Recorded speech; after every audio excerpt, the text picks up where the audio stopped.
Hey, friends, I'm Otis Gibbs, and this is my buddy Kenny Vaughan. He's going to talk about being around Bob Dylan.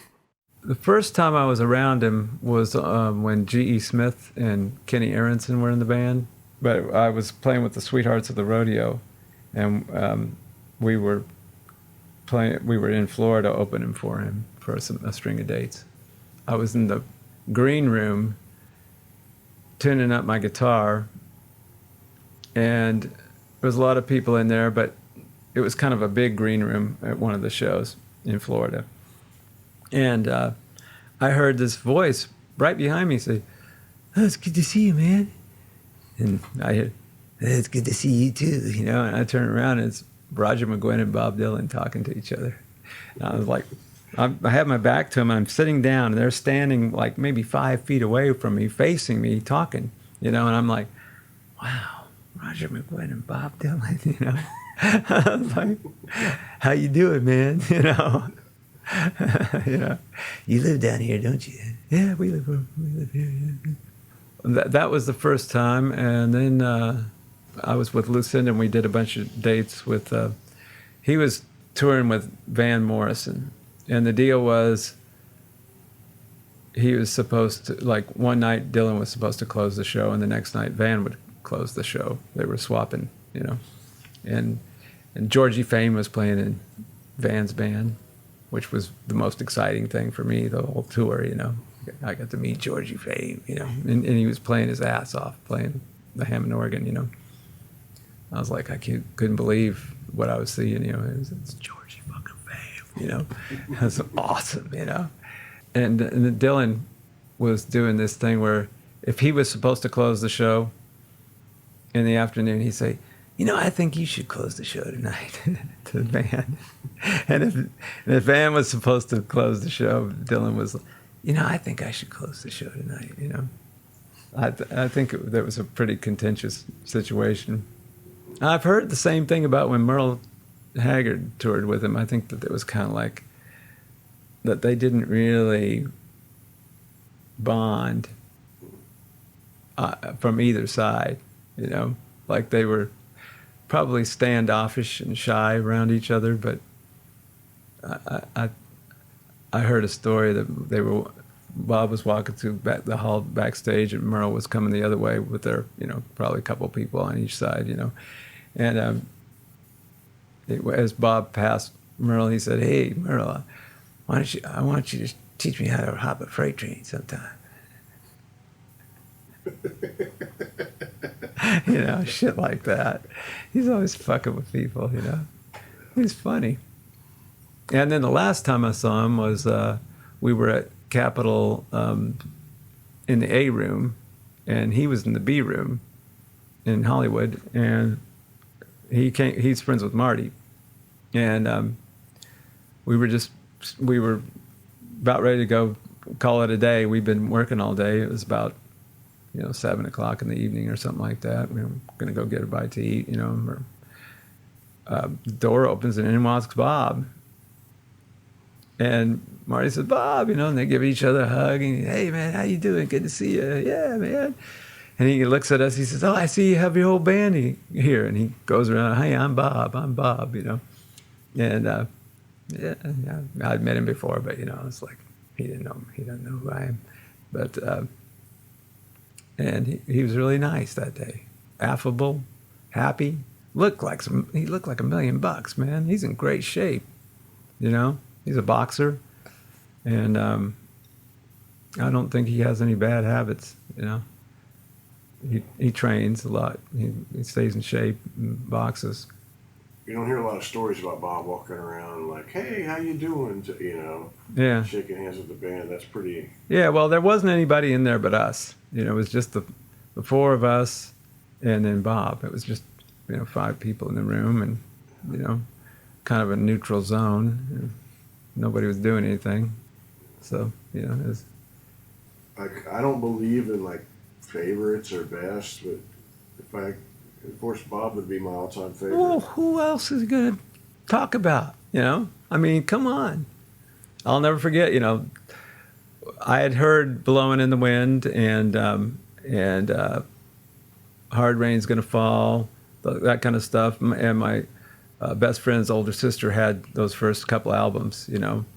But when Subterranean Homesick Blues came on the radio, my head exploded, you know. It was a hit on AM radio. It was in the top 10, you know.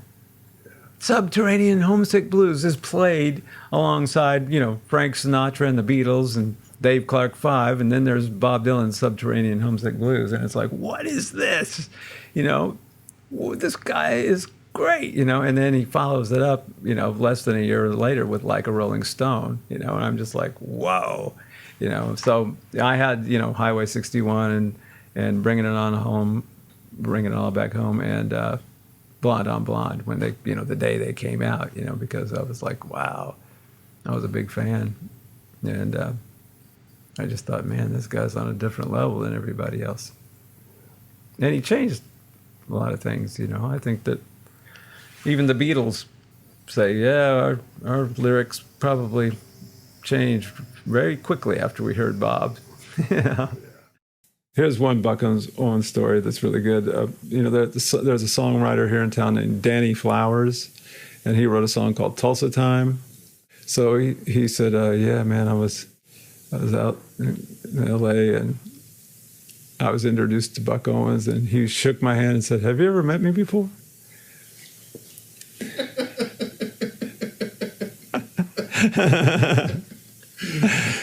And it seems like I had one other. Oh, yeah, the other one is Buck Owens had this big ceremony at the Crystal Palace where there's a statue and all this stuff, you know. I don't know if you've ever been to the place, but it's like kind of like a cross between Cracker Barrel and Disney World, only cheap. But he had this big ceremony there when he was opening up, and he wanted Marty to come out, and he said, I want to give you Don Rich's Silver Sparkle Telecaster. And Marty said, all right, Buck. You know, they knew each other. And Marty flies out there. They have this, you know, reporters and, you know, all this stuff, news cameras, and big ceremony with what it was, you know, and he presented Marty with a guitar, and, you know, takes pictures, you know, and Marty goes back to Nashville with a guitar, you know, and so about 2 weeks went by, and Buck called and says, I'm going to need that guitar back.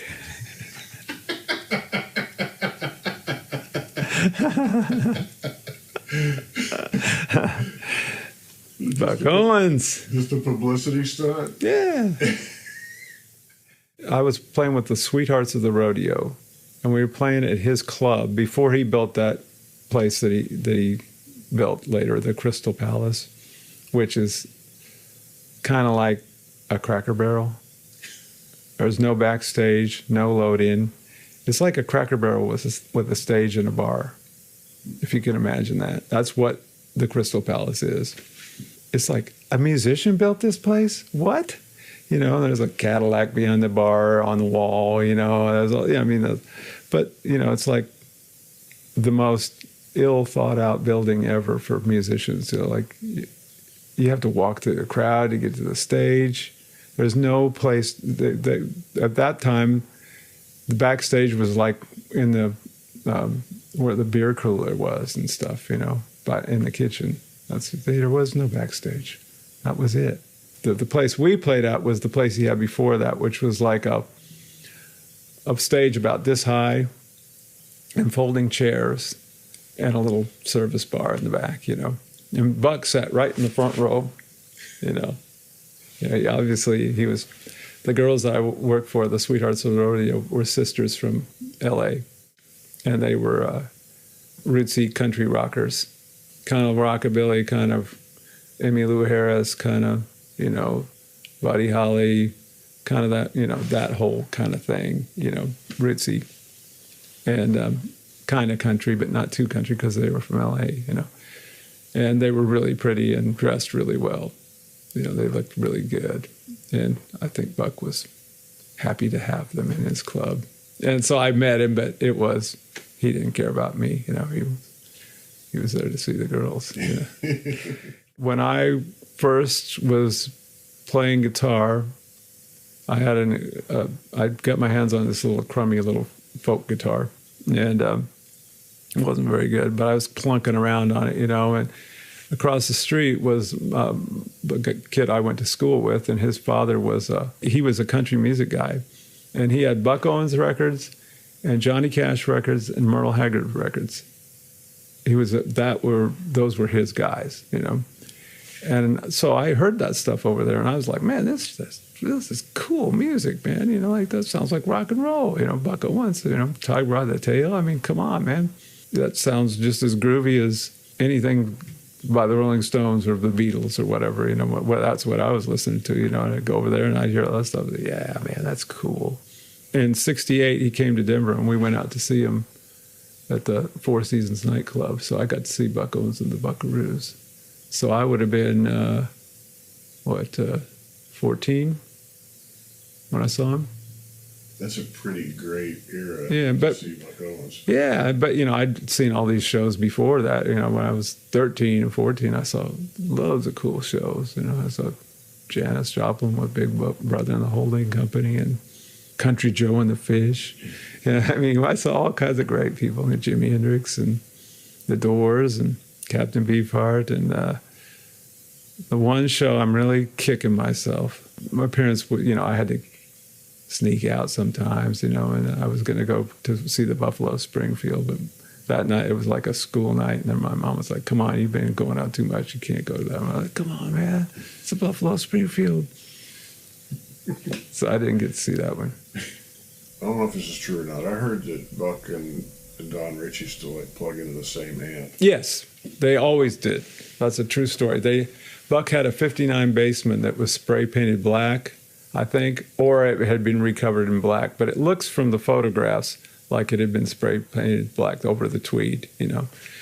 And there's pictures of him using that at Capitol when he was doing sessions for other people, because Ken Nelson was using him as a guitar player at Capitol, you know, when Jimmy Bryant was the main guy, and then James Burton came to town when he was 19, and Ken had to kind of push Jimmy off to the side and put James in the lead guitar chair, because James was doing what the kids wanted to hear, you know. You know, the first guy in LA that was playing really light strings and bending them, you know, with that sound, that steel guitar tone, you know. Nobody had done that until James came to town. So he went to the, you know, first chair. That's how he ended up on Haggard Records and all those other country records, you know. Do we know any particular songs that Buck played on as a guitar player? I know that he plays the opening figure, the first thing you hear on A Lot of Lovin' by Gene Vincent and the Blue Caps. That's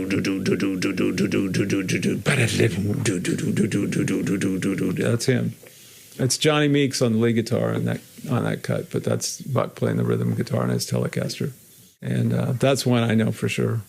Pretty good record. Really good record. Yeah, they played, Don and Buck were touring. Buck went up to Tacoma for some reason or other. He was, maybe a radio station or something was going on. They had a studio there. I think it's the same studio where Loretta Lynn made her first record, her first single. It's not Blue Kentucky Girl. It's some other record. But I think that's the flip side. I'm not sure. But that's the first record she ever made, was in Tacoma, before she came to Nashville and got a record deal. But Buck was up there doing something, and he met Don, who was a fiddle player. And Don played a little bit of guitar. And so they would drive around and do these gigs as a duo. It was just the two of them.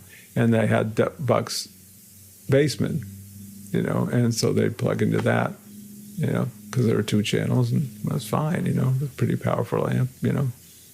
And I'm sure it worked out fine for him. And the night I saw him, there were 3 dual showmans on stage. One for the steel player, one for the bass player, and one for Buck and Don. No reverb on the stage, you know, just. But it was a big cavernous place, so I didn't know that they didn't have reverb. I mean, it still sounded reverby to me. But that's how they traveled at the time, with coil cords, you know. So you could clearly see Don's cord going into the same amp that Buck was into, you know. And both guitars sounded clear. Oh, yeah. Well, they were dual showmans. Yeah. Those things are loud, man. They probably only had them on 2.5, you know. But it was a big place, and it was the largest dance floor in the area. like west of the Mississippi till you got to California. I think it was the biggest dance floor. I ended up playing at that joint in the 80s. And when it would fill up, you couldn't hear anything over the dancers. It was like a cattle. Well, I mean, it was like you get like, a couple hundred people dancing. It's loud. I mean, it's like, whoa, Fridays and Saturday nights, you had to turn up just to hear yourself, But when they came out on stage, the ladies were screaming, and it was just like, it was like the Beatles came. And it had that rock and roll edge to it, They were real, aggressive. And I don't know who the drummer was. It wasn't Willie Cantu. He was already gone. He was, Willie, is, part of the Buck Owens sound, but he was only in the band for like 2 years, He's like, he says, these people always credit me as being a buckaroo. And he said they should credit the guys that were there for 10 years, not me. I was only there for almost 2 years, I wanted to be a jazz drummer. I didn't want to play that stuff, He said when he came back to Nashville, I guess he came back to town here about 25 years ago. He said, I had to learn to play like I did when I was 21 years old. He said, I hadn't done it since, and I was like, people wanted me to do that. And I was like, I had to go back and relearn how to play like I did a long time ago when I was a kid. Oh, yeah, and the same mic. Yeah, they were on the same mic. Don would just step up to Buck's mic and sing. And that place had a good sound system, for that era. It was good enough to get the vocals up because, it was fine. They had a proper stage and 2 speakers and some microphones, so, you could hear them.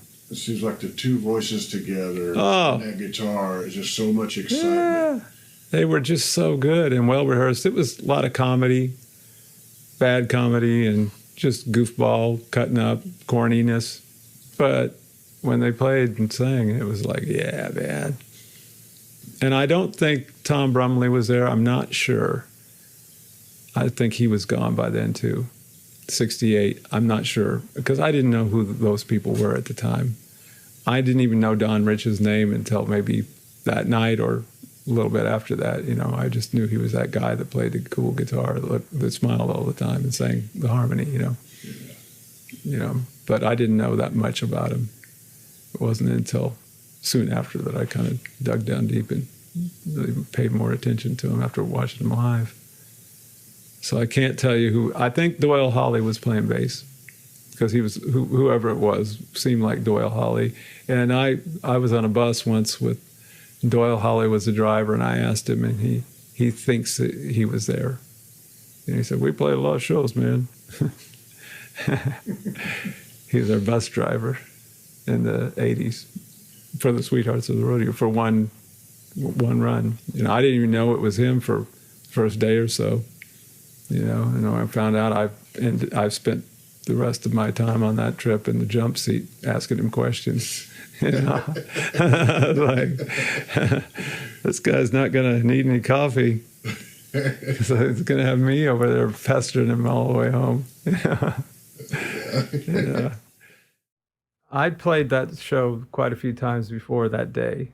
I know that. That wasn't my first time on Letterman. So I was pretty, I knew the guys in the band. And I was not terribly nervous that day.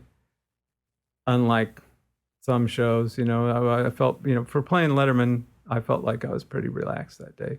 And it was glad I was, I always talked to Sid, the guitar player. And, he and I we would always talk shop. I go over and look at his stuff, and they're nice people, the guys in that band, and always friendly and accommodating. And you never see Letterman on that show.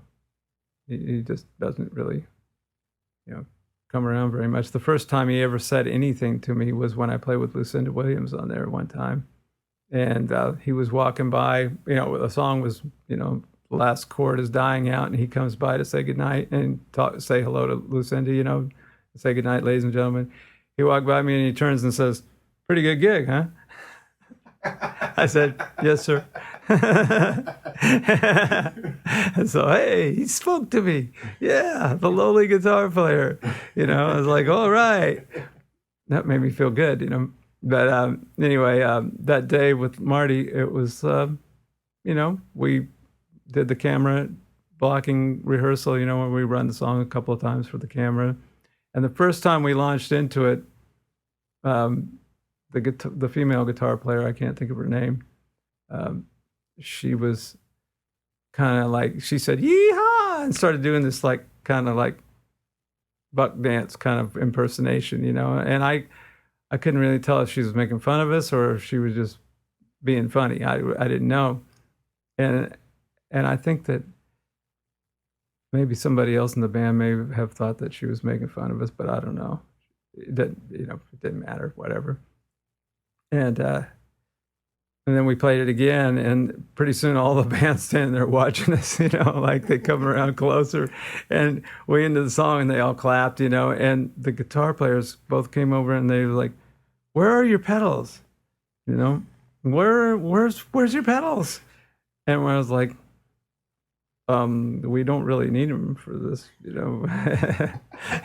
just have two little Fender amps and our guitars, and there's a tuner, And they were like, "We never see anybody just plug in like that. What's, how do you get that sound like that?" And I was like, "Well, you use the right amp, and, it's an old amp. It sounds good, And they were like, kind of like scratching their heads like, "Wow, you guys are, whoa, that's serious, You guys were ripping on that show too. I think it's one of the top 5 performances I've ever seen in Letterman. Well, thanks.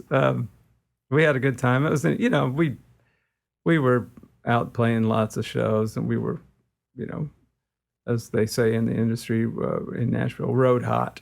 We probably played, quite a few dates leading up to that, little thing in New York City there. So did you have your own back line there when you? Yeah, we were traveling on the road, and we had our stuff with us. Yeah. What amp, if you remember, were you playing? I was playing through one of my early '70s Princeton reverbs with a Alnico speaker installed, and Todd Sharp over at Nashville Amp Service keeps those amps running perfectly. There's something about Fender amps from the the 50s, 60s, and early 70s that they just sound great. You don't really need to do anything other than keep them running properly and make sure you have a good speaker. That's a big thing. I don't particularly care for the speakers that they were using from about 1962 on, so I take them out and put something I like better in, something I think sounds better. So. What was Marty playing through that night? He was playing through probably either a Princeton or probably more likely a deluxe reverb from the early 70s with a Jensen speaker, a high quality Jensen speaker installed, and also had probably gone to Todd Sharp for service. Didn't you have something to do with Marty going to smaller amps somewhere along the line? Yeah, I did. Yeah, well, everybody did. We all kind of, I kept, I tried everything. I had big amps because he was playing so loud. He had 2 twin reverbs, and he downsized from 4. When I started playing with him, he was only using 2, and it was just loud and like. I'm like, it was. I knew what he was going for, and he wasn't getting it. He wasn't getting what he wanted, but he was trying. And a lot, bluegrass musicians that start playing acoustically and then they move to electric always sort of seem to, it takes them a while to figure it out, how to, make it work, because it's not easy sometimes to play loud and make it sound good. And I grew up playing electric guitar, and I was always way more gear savvy. When I used to, go to Grateful Dead shows when Pigpen was still in the band. I never saw the Dead after Pigpen died. I never saw the Dead without Pigpen, but I saw them a lot.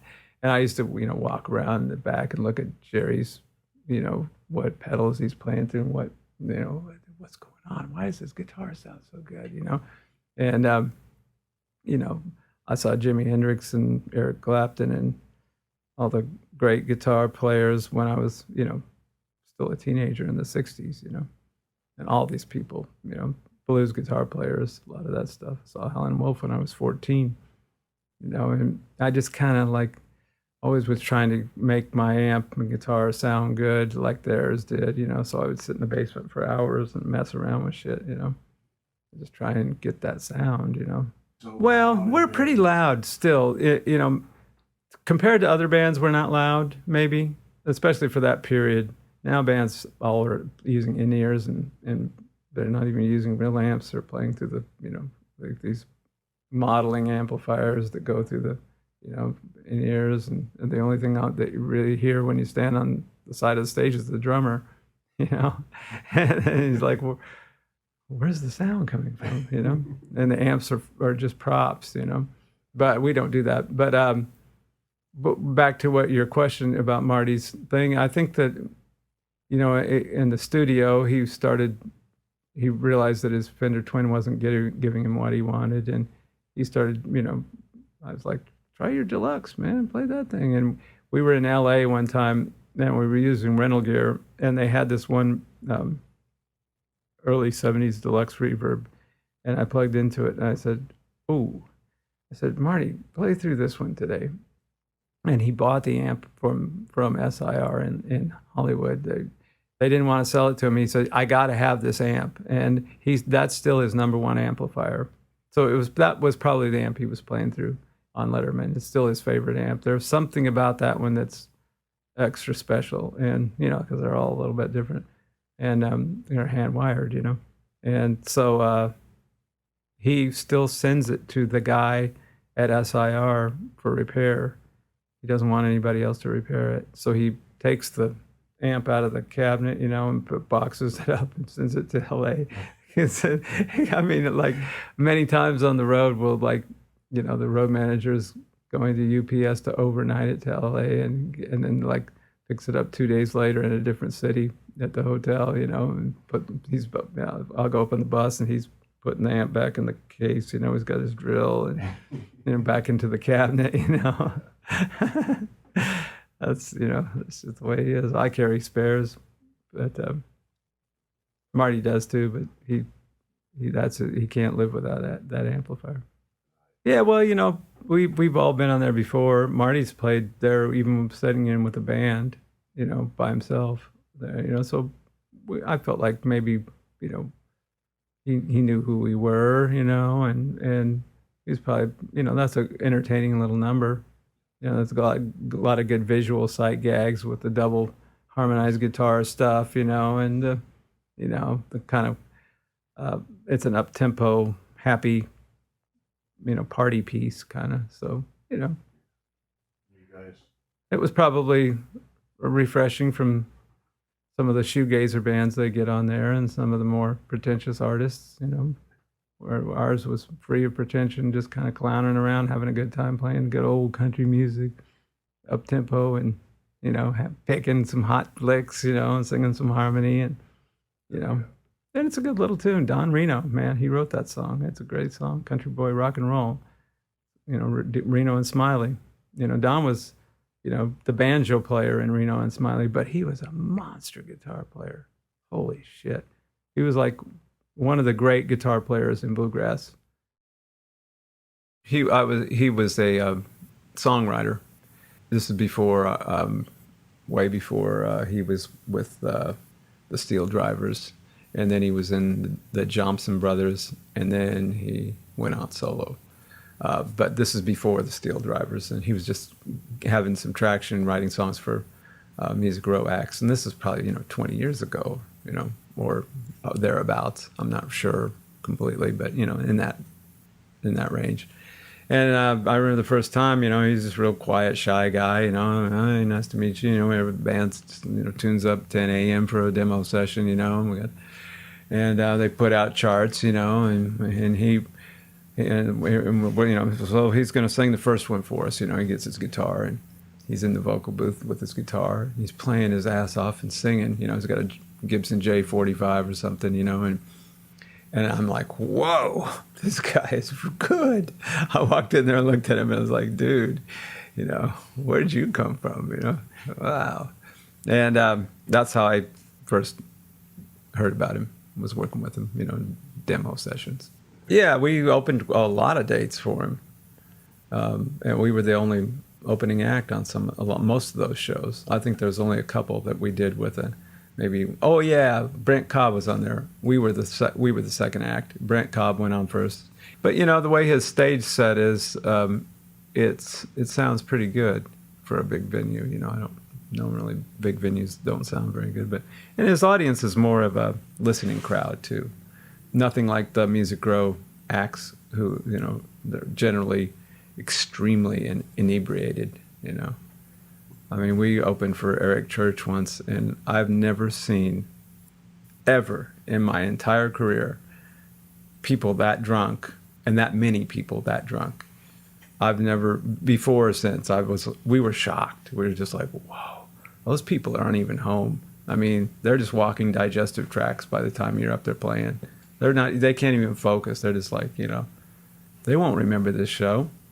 Well, Stapleton gig, you go out and play, and they're all looking at you and watching you play, They even would clap sometimes for a solo or something, but they were focused, And I was making eye contact with people, and, they were listening.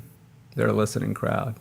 Not really a drinking crowd at all, really, very attentive, and a lot of different types of people in the audience, older folks and younger folks, and, different kinds of people. It's sort of a mix, Yeah, sometimes it's just the three guys. It's just Chris and his bass player and his drummer. A lot of shows were like that. And sometimes Mickey Raphael is up there playing harmonica. If he's not out with Willie, he has a standing gig with Chris. Chris said, anytime you want to come, just come on up and I'll pay you, And sometimes Dave Cobb would be out playing acoustic guitar. Sometimes Paul Franklin was playing steel. Just depending, it was very loose, But it was always JT on bass and Derek on drums and Chris on guitar, electric guitar. How rare is that for somebody on this scale? Let's into the music business. Well, extremely, wouldn't you say? I mean, it doesn't exist. No, I mean, in any genre, to have like a sort of a modular loose band, Yeah, okay, we'll do it with three. No, yeah, we'll bring him along. It really, I mean, his voice he'll fill up an arena real good. It sounds great. He's a good guitar player, good sounds, great band, great drummer and bass player. Well, he's from East Kentucky, grew up probably in a poor community, and you can tell that the guy that sat in his bedroom when he was a teenager is still the guy on stage, He's, the music lover in him is still the guy that drives that whole thing, which is cool. I love it. I've played through that amp, and he had I have one from, I think mine's a 61 Brown Princeton that some guy gave me, and it's in perfect condition. I did change the speaker because I don't like, the speakers Fender used at that time, and but other than that, I just took it to Todd Sharp and I said, go through this and make sure it's all running right. Man, it's a great amp. But he had like 7 of them or more, maybe. It was at least 7, and he only used one on stage, but he had one that he really liked better than the other 6. So that was what the Fender had to get to that level. They had to make an amp that cloned all the characteristics of, the one he liked the most. And I think it took him a while. I think there were quite a few prototypes before they nailed it. Yeah, it's kind of expensive, but not really too bad. It's not as expensive as a Matchless or a, something like that, But it's, it's a good amp. Sounds good. It's simple, just volume and tone, and a little tremolo circuit, and that's it, 4 knobs. When you changed out your speaker in yours, what did you put in there? Well, I had an Eminence 10-inch with an Alnico magnet, so I used that. I just happened to have it, in a box, and I was like, oh, let's try that one. I like Alnico magnets. I don't really care for ceramic magnet speakers. A lot of, most guitar players like ceramic magnets, but I don't know. I like the Alnicos. Well, he's a family man. His wife's a really good singer. She's on stage with him a lot. I used to work with all Paul Kennerly's a lot of stuff for Paul Kennerly demos.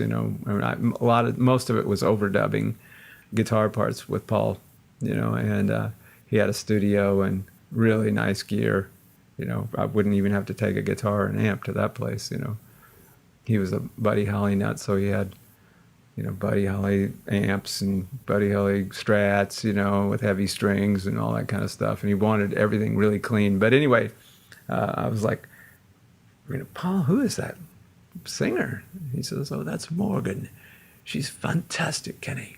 I said, no kidding. And that turned out to be the lady that married Chris. Yeah. I never met her during that time. I'd put on the headphones and be like, wow, that's a good singer, His demos were always cool, really cool. We're actually going to open for him in Detroit on Friday. Yeah, we haven't done any for a couple of years with him, but we're going to do that one off. I think there's 4 bands in the bill. So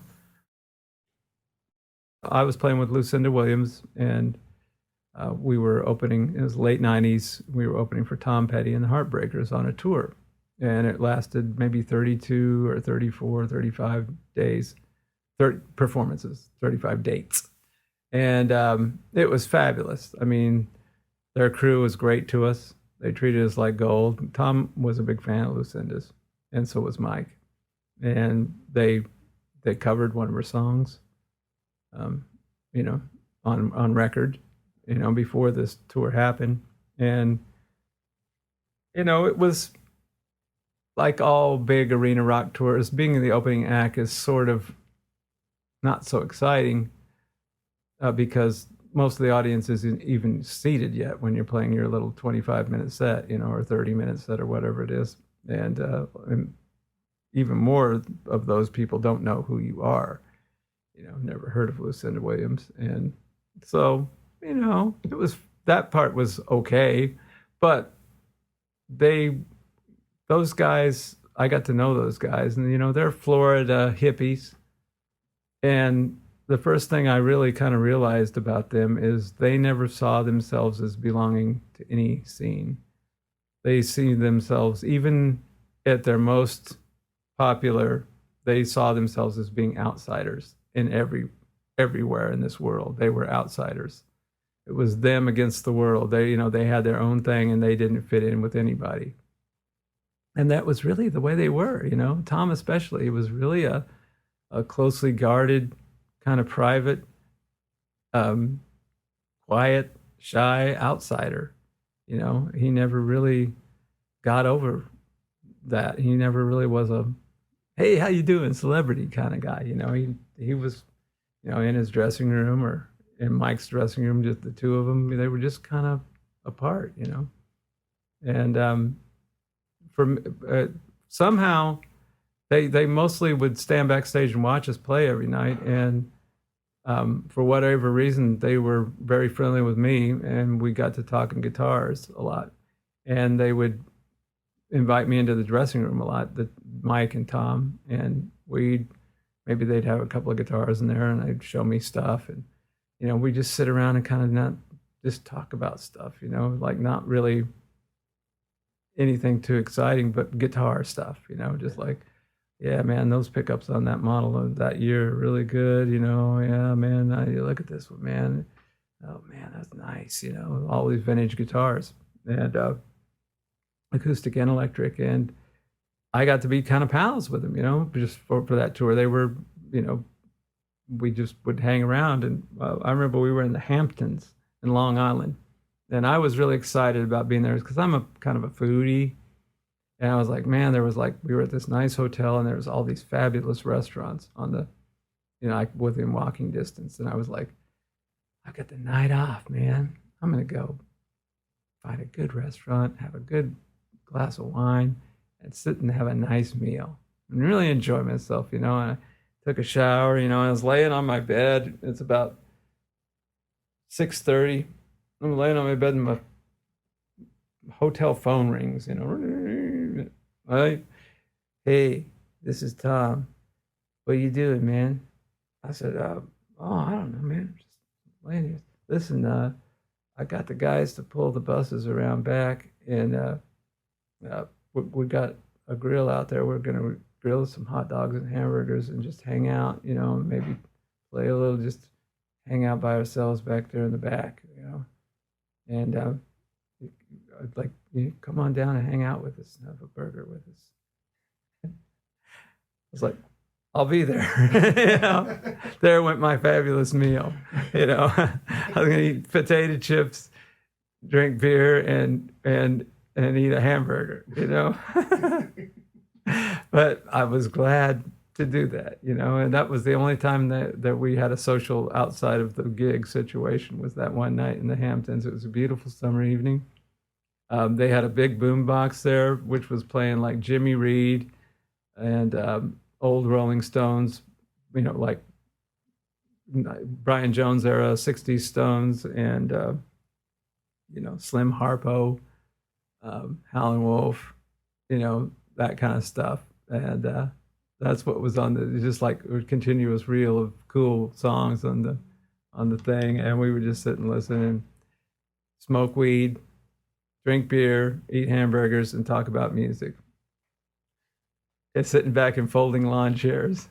It was the nicest, mellowest evening, and nobody was getting rowdy. Those guys weren't big drinkers or anything, they were lightweights. And they're just there, just smoking a little weed, having a good time. Pretty good way to go through life. Yeah, they were really nice. The last time I saw them, they invited me to come down and see them at the Bridgestone, and this friend of mine from Kentucky was in town, and his son had recently been killed in an auto accident, and he's divorced, and they gave me 2 tickets, and my wife was out of town, and so I called him up and said, "Hey man, you're in town tonight? You want to go see Tom Petty?" He says, "Yeah, sure." And he's a guitar maker, right? He makes like really nice copies of Stratocasters and Telecasters, really nice. His name's Charles Whitfield, great guitarist. "Do you think we can meet Tom and Mike?" And I said, "I don't know, dude." He said, "Can I bring one of my guitars to show him?" I said, "No, you can't." I said, "They don't want to see your guitar, dude." I'm sorry. They've had a million people try to give them guitars, but they don't want anything to do with that. He's like, "Okay." So we went to dinner and went over there, and Stevie Winwood was the opening act, and that was pretty good, so about halfway through the set, I said, we got these backstage passes. Let's go up to the green room and get something good to drink, because they had this like separate sort of green room for, journalists and people in town that know somebody in the crew and the band. It's like you can't get back to the real backstage. You're just in this sort of kind of pretend backstage, but it's always fully stocked. I know how their thing works, and we went up there, and sure enough, fabulous drinks and everything you need, and we got ourselves something to eat and a snack and had a beer, and we were about ready to go back downstairs to listen to the rest of Winwood's set, and somebody tapped me on the shoulder. It was Ron Blair, their old bass player, who was back in the band, and he said, "Hey man, come back with me," and so I said, "Come on, Charles," and we go back, and he opens this door to a dressing room, and we walked in. It was Tom and Mike sitting there by themselves, just the two of them, and my friend is, mute, speechless. I was like, "This is my friend Charles. He makes guitars," and, I said, "Sit down, man. I have it. How you doing, man?" And they're both just sitting there, and we talked to him for about 20 minutes, maybe 30 minutes, and first thing Tom says, "Have you heard Lucinda's new album?" I said, "Yeah, I have." And he says, "Man, it's really good, man. It's the only thing I've heard for a while. It's worth a shit." I said, "Yeah, it's really good." Right there, that's first thing he says, I was like, that's pretty cool. And we just shot the shit for a while. How's Marty? Marty knows those guys from the Rick Rubin sessions that do Johnny Cash stuff. So he knew them from that. They were fans of our band.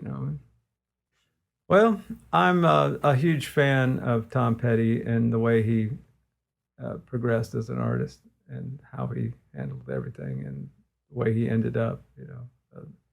As far as his music goes, he's a great songwriter and a great craftsman, and just he always was serious about his stuff, to a fault probably. I think he put his songs and his art above everything else in his life. I know he did. I know he did. And that's why we have those great songs to listen to, because he cared more than most artists do. He invested more of himself into his songs than most people do. And it was their little band against the world to the day they died, to the day he died. It was, and Mike's kind of carried it on a little bit, I don't know if you've seen any of his YouTube videos.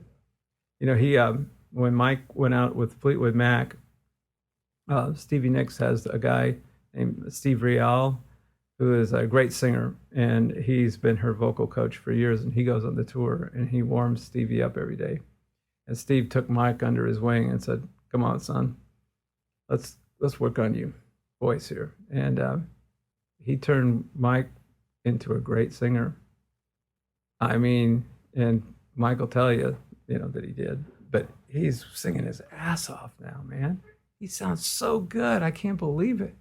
He's just killing me with his singing, It's really good. And I was just so impressed, And that was because he fortunate to be in day to day hanging with Steve Rial and have that kind of guy working you every day, And like Steve's really good. He's a great vocal coach and a great singer. Oh man, it's the greatest. I saw him 3 times. I was at a Doors show in 1967 at a place called the Family Dog in Denver. And it was an all-ages joint, didn't serve alcohol or anything. It was all white kids, and it was like a hippie light show and stuff, And I saw a bunch of cool shows at this place. And Captain Beefheart was the opener that night. It was Captain Beefheart opening for the Doors in 1967. But they cleared the stage of the Captain's gear, and they were setting up the Doors gear, and they had a DJ there that would blast music really loud over the sound system. And he would talk between songs and stuff. And he says, and now here's the new Jimi Hendrix record. And I didn't know who Jimi Hendrix was. And this record had just come out like that week or whatever. And he played Foxy Lady. I was like, what the fucking hell am I hearing, man? That's unfucking believable. And I went to J.C. Penney's the next day in my neighborhood in the Woodlawn Shopping Center in Littleton, Colorado. Walked up there. And there was a copy of Are You Experienced? And I looked at the cover. I'm like, Jimi Hendrix. He must be the guy in the middle, the black guy. And those 2 other guys must be his band. And I thought, well, those 2 guys, okay, so Jimmy must be the bass player, and this guy must be the guitar player, and this guy must be the drummer. So I'm listening to this record thinking that that's what the case is, because it just, I looked at the way they were dressed and, like I didn't know what, anything about him, nothing, except for I'd heard that song. And this record had just come out like a few days before that, and I'm playing it for my friends and stuff. And, do you believe this? Do you listen to this stuff? So he came to town like a couple of weeks later to the Regis Fieldhouse in Denver. So we go out there and the Soft Machine opened. They were fantastic. One of my favorite bands of all time. They were just so good. Unbelievably artsy. And the drummer was the lead singer, and he's playing in a little red Speedo and nothing else, barefoot, jazz drummer, singing this crazy, sort of Dada-esque poetry stuff over this, really cool music, with this wicked-ass organ player. They're a trio at the time, and the organ player was just Mike Rattledge. It's way off the charts for, a jazz player. And I'm like, wow, this is cool, And then Jimi Hendrix walks on when they introduced him. He's holding this upside down Strat. And I'm like, whoa. And they go into this little quiet little shuffle that sounds like that song "Up from the Skies," which is the opener on his second album. But that album hadn't come out yet. His first album was brand new. But it was that kind of a groove, just a little shuffle. And it wasn't loud, and he's just playing like a little clean thing, and he turns on his wah-wahs, playing a little simple wah-wah thing, and I was like, wow, okay, and they end the song, no vocals or anything, and then he starts hitting this note, and he turns it up, and it gets louder and louder, and starts feeding back, and we're like, wow, and all hell broke loose. Everybody stood up, like with their mouths open, and for the next, hour, it was just, we couldn't believe what we were hearing and seeing, And of course, he was doing all this stuff, and he's really funny. I don't know if you knew that. He was on his stage patter was really humorous, off the cuff, spontaneous kind of comments and stuff. And then I saw him when he played Red Rocks, which I think he was bummed out that night about something. That wasn't his best show. He kind of cut it short. And then I saw him at the Denver Summer Pop Festival where he was really good. That was a good show. That was the last show that Noel Redding played. Well, the first time I saw him, I think they were using Sun amps that night. And then the next two times he had his Marshalls. And I think the last show, well, maybe both those shows, Noel still had some Sun gear for his bass. But Jimmy was playing the Marshalls for those two shows. Would that have been all stage volume that you were hearing, like out of his amps, or were they going to... There was no... the only time I saw him when there was more than like two mics and the drums was the third show, where there was an actual PA system. The one at Red Rocks, it was just two Voice of the Theater speakers and two vocal mics and two mics on the drums. I don't think there were any mics on the amps, but he sounded really good. He wasn't loud that would hurt your ears loud. He just sounded really good. It just sounded good. Mitch was a jazz drummer. He didn't hit hard like the drummers in Nashville do. He had finesse. He played with a trad grip. And he was like Elvin Jones. He played soft. But he played his butt off, man. He was fiery, but it wasn't about volume with him, I don't see how he hurt himself. All those Marshalls on this side and all those bass amps on the other side, but... Were you hip to like fuzz pedals at this time? Did you understand how he was getting what he was getting? Yeah. Somehow I scored a fuzz face in about early... It was either late 68 or early 69. So I had one already before the last time I saw him. And I had a box wah-wah pedal like he had. I mean, I figured it out by messing around with mine because I was playing through a Fender Twin amp. And I kind of figured it out on my own. I had I started with a Telly in 66, and then I scored a Les Paul in 68, and then in 69 I scored a Strat. And so when I plugged the Strat into the fuzz face, I was like, okay, I kind of see how this works. Yeah. In Ron Wood's book, I guess him and Hendrix lived together at one time. Oh, really? Cool. And I've not read that book. He said that Jimmy was like really self-conscious. He thought he was a terrible singer, and he didn't really feel that great about his guitar playing. Yeah. It's kind of amazing, Yeah, but, he was sensitive, Yeah.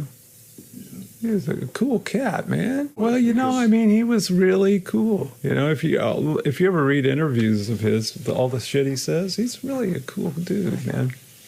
He's a very artsy guy, Some thoughtful. Yeah, read books, Obviously he was a big science fiction fanatic, and he knew a lot of stuff that people didn't realize that he knew. He was well educated. He grew up in Seattle, where there wasn't probably as much systemic racism as there would have been in other places. So he probably got a better education there because of that. Him and Billy Cox were arrested at the lunch counter sit-ins here in Nashville. I didn't know that. Yeah, when he lived in Nashville and they were playing... They played down there on Jefferson Street at the... can't remember the name of the joint. It got destroyed when they... the city fathers, when they put in the interstate system, they saw that as an opportunity to wipe out Jefferson Street, get rid of some of those black night spots, and that was one of them that got demolished. That probably wouldn't have happened until the late 60s because the interstate came through here later than it did where I grew up. So what's your favorite Hendrix stuff? Like album or songs or whatever? Well, you can't really beat the first one because, I had the American release, which is different from the English one, but still it's pretty darn good. And I love the second one, and the third one blew my mind, Electric Ladyland. I just thought it was great. Those three, for me, are the best ones, but, I had all the other ones too, I'm not the biggest Buddy Miles fan in the world. I appreciate him. And I liked his playing on the Electric Flag album. I think that's pretty good. But he is, even on that record, he's a little bit sloppy and heavy-handed in a kind of not so appealing manner, as a drummer. He's obviously hitting really hard. A friend of mine, I got to tell this story. A friend of mine was playing in a nightclub in Hawaii. And Jimi Hendrix came to town, and Buddy Miles was playing with him at that time, I think. But Buddy was with him. I don't know if they were playing together or if they were on the same bill. I'm not sure. But they were both in town. My friend's playing in this nightclub, and it's late, and Buddy Miles walks in. And one thing led to another, and he gets up and sits in with the band. He knocked a hole in the snare drum head, right in the first song, and then turned it over and played the bottom head and knocked a hole in it too. and then he got up to leave, and he said, "Man, I feel real bad about that." And he gave the guy $20, And this is like back in '69 or '70 or something, and which was a lot of money then, And so the guy was all right, and he left. And he said that we were playing, and Jimi Hendrix opened the door of the place and looks in and goes like this. He goes, and closed the door, while they were playing, and it was like, and my friend saw him play a couple of times in Hawaii. And, but anyway, he said that so they're playing, and they, it's about an hour goes by, and Buddy Miles comes back in, and he's trashed. And he comes up to the stage and says, "Hey, man, I need that 20 back."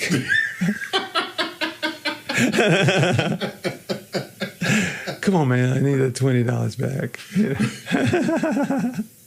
I don't think the guy gave it to him.